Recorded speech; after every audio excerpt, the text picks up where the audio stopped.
Dans les soucis de promouvoir au développement de leur municipalité, l'association Debout Badiadingui pour l'humanité a initié une série de descentes sur terrain avec des actions concrètes sur le haut patronage de son coordonnateur Paul-Henri Bopetti. Réunie comme un seul homme, l'association Debout Badiadingui pour l'humanité a rendu visite ce dimanche 20 décembre 2020 à l'aumônerie protestante du camp Badiadingui avec une offrande d'action et de grâce de 30 sacs de ciment en vue de contribuer à la construction de l'édifice de l'Éternel. Prenant la parole, la présidente nationale de la dite structure, Fezadi El Congo, a expliqué leur démarche en ces termes. L'association Debout Badiadingui pour l'humanité et ça Badiadingui bana camp bana cité oyo tokola kina kati ya camp surtout botami tokoli awa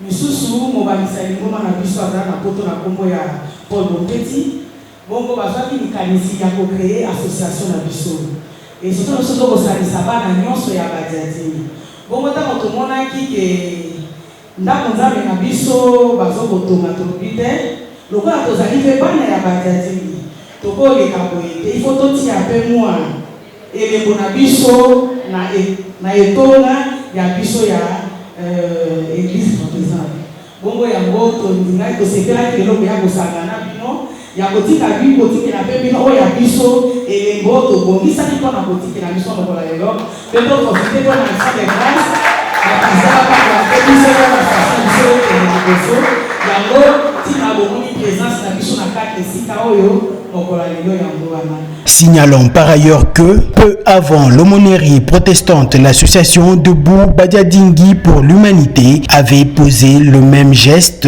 à la paroisse catholique Saint-Corneille, située toujours dans la municipalité du camp Badiadingui. Toujours dans le même ordre d'idées, au sorti du culte de ce dimanche 20 décembre 2020 à l'aumônerie protestante, quelques membres de l'association Debout Badiadingui pour l'humanité, notamment la vice-présidente, le secrétaire ainsi que quelques membres d'honneur se sont exprimés respectivement en ces termes. Premièrement, je merci à l'Europe et pas à président Bopetti et pas à président Bopetti, Jules Paul.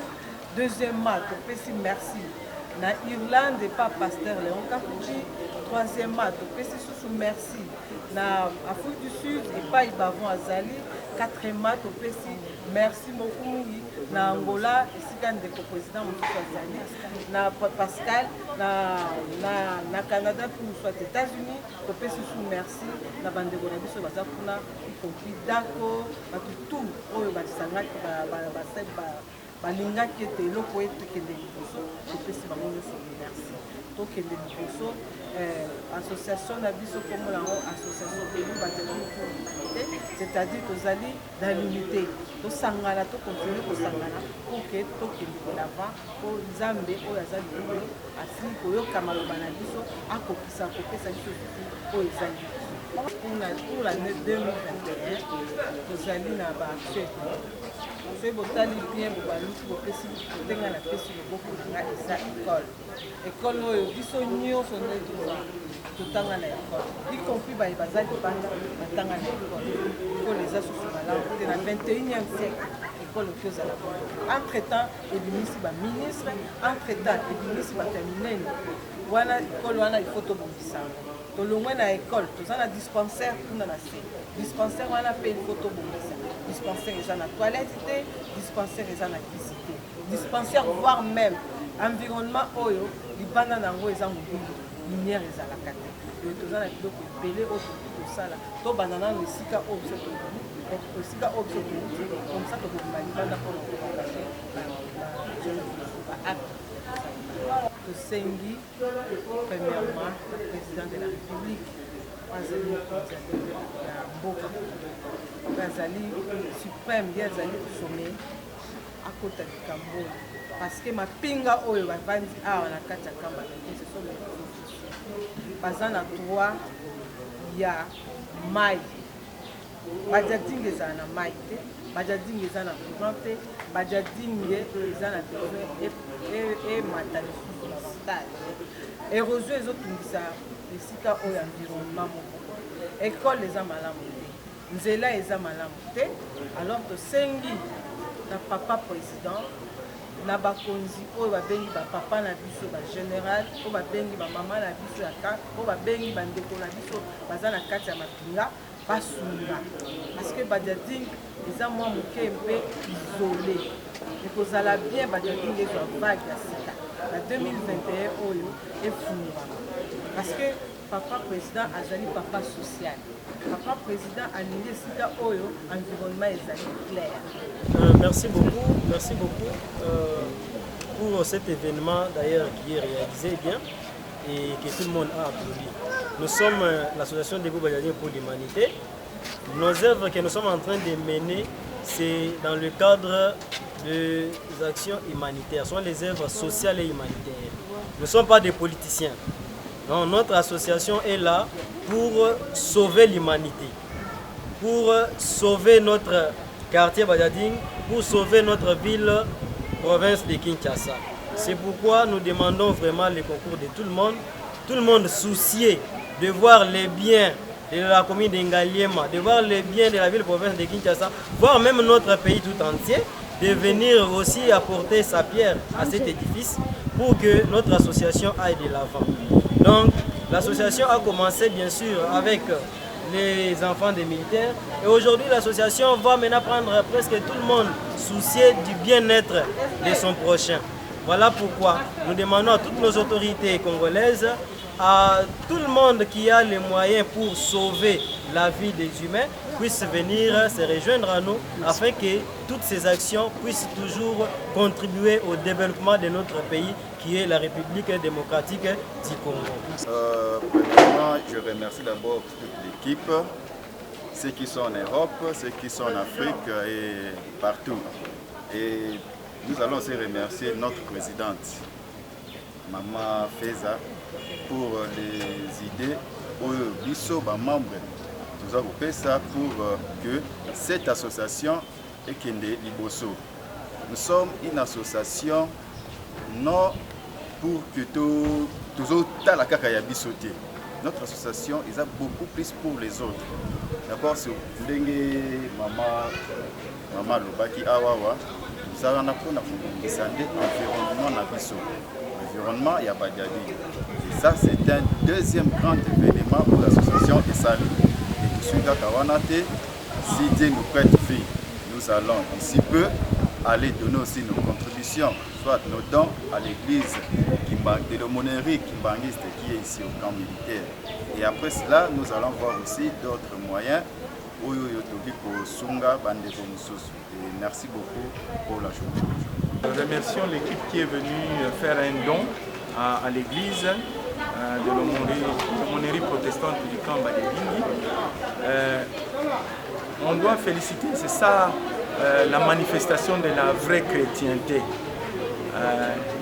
Qu'ils soient membres de l'église ou pas, même si certains d'entre eux ce sont les enfants du camp, mais du fait qu'ils sont animés de la bonne foi pour soutenir la construction du temple, moi je crois que c'est louable. Hein. Nous disons que Dieu le bénisse et que Dieu puisse les soutenir. Et voilà, merci beaucoup. Comme promis, chose faite, nous voici ici toujours comme Badiading. Maintenant, tout changer ici. C'est pas comme d'habitude, hein? C'est pas là où nous sommes souvent. Mais il y aura toujours chez Maman Kankoum aujourd'hui. Nous sommes chez l'une de la nôtre Nathalie Bombala à la villa 200 toujours au camp Badiading, comme vous connaissez toujours l'association Debout Badiading pour l'humanité. Donc c'est toujours Badiading qui règne ici. Nous sommes là au camp des officiers Badiading. Ici c'est pour une réunion d'abord de la fin du mois, comme toujours, comme vous le savez, nous nous unissons tout le dernier dimanche du mois. Comme aujourd'hui c'est le 29 novembre 2020, c'est le dernier dimanche du mois de novembre, nous allons nous unir ici. Et puis ça, nous aurons également un buffet de Romela dans le lot AGT. Je veux dire le lot Simba Totambola. parce que l'autre Lia Makasi. Bon, bonne guérison à toutes personnes qui sont malades, parce qu'il y a des gens qui m'ont écrit qui sont malades. Bonne guérison à vous. Donc, moi, je vais collaboration sur le relais à Biloui. Toutefois, bonne guérison à vous. Dieu est là. Dieu va faire de grandes choses dans vos vies. Ok, par là, toutes personnes qui sont là, toutes personnes, donc nous avons déjà télécom. Nous sommes au nombre, je peux estimer déjà des 40 personnes. Déjà c'est bon, un bon nombre. Également, ces membres ici vont devoir Kolobapé, ça m'impressionne en bango par rapport à Journée à l'élo, par rapport à cette grande activité, cette descente. Comprenez que tu as aussi de partout, tu as aussi Bakassaboubou, ben Mami Baye, tu as aussi Bakikole. Baye, tu as Déborah, tu as qui va. Baye, donc veut dire que tu as aussi partout et belé. Baye, on peut poser en Malobaté, dans le cadre de la journée à l'élo. Maman, j'étais le maire des mères, après Baye, tu vas y aller, tu vas moto. 6 heures déjà, elle était là. Donc, félicitations à toi, maman Gisèle, de sentir que bon, moi, quand tu es au Tambola, on peut poser en Malobaté. Donc, tout à l'heure, tu as un Loba par rapport à la journée à l'élo. Et tu as un moyen, si je passe. Ce que d'ailleurs j'allais faire, c'est que les membres vendredi.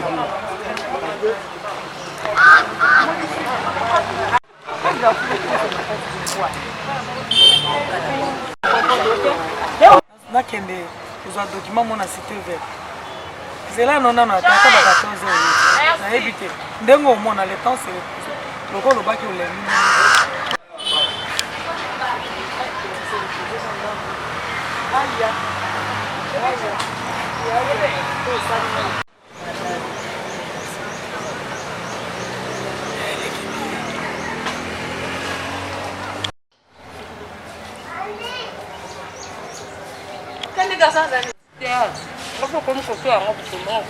Bon, que souhait.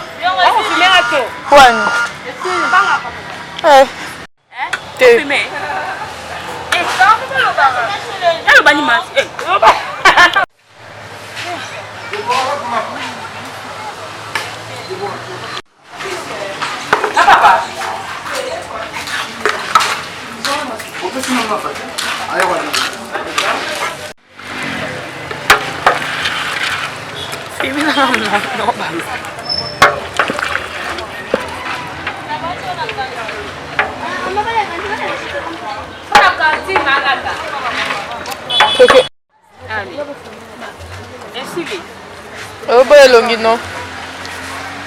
Et ta mana TV. Bon, Lambert.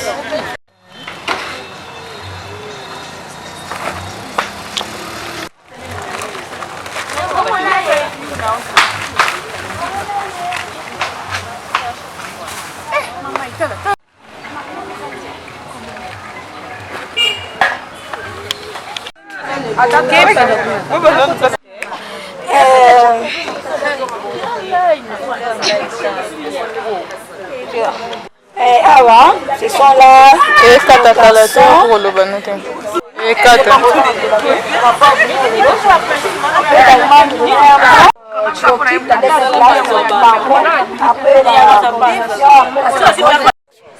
Voilà, nous disons merci à Dieu.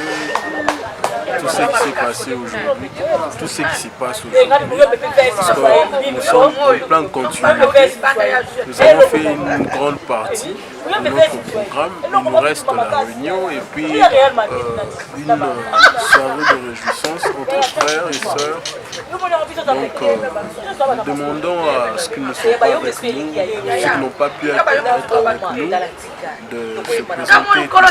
Nous sommes là, nous faisons la fierté de Tom Badiading, nous faisons la fierté de notre association, nous nous présentons toujours, nous répondons toujours présents à multiples occupations dans l'association. On ne peut comme dire merci à Dieu pour ce don qui vient d'être reçu par l'Église. J'espère que le meilleur est à venir. Merci. Bonjour la famille, tosepeli mingi na ndenge tosangani lisusu tomona na lisusu elongo na bandeko nyonso tozali biso toyebi elongi toye mpo tosala alors on va continuer jusqu'à la fin po bandeko mosusu tozala toujours elongo lelo toyaki kopesa badon et toleki malamu toseleki bien en tout cas félicitations na bato nyonso oyo bazalaki oyo mpe bayaki te toyebi ke prochainement na réunion tokomona babiso ebele merci beaucoup on est là. Voilà.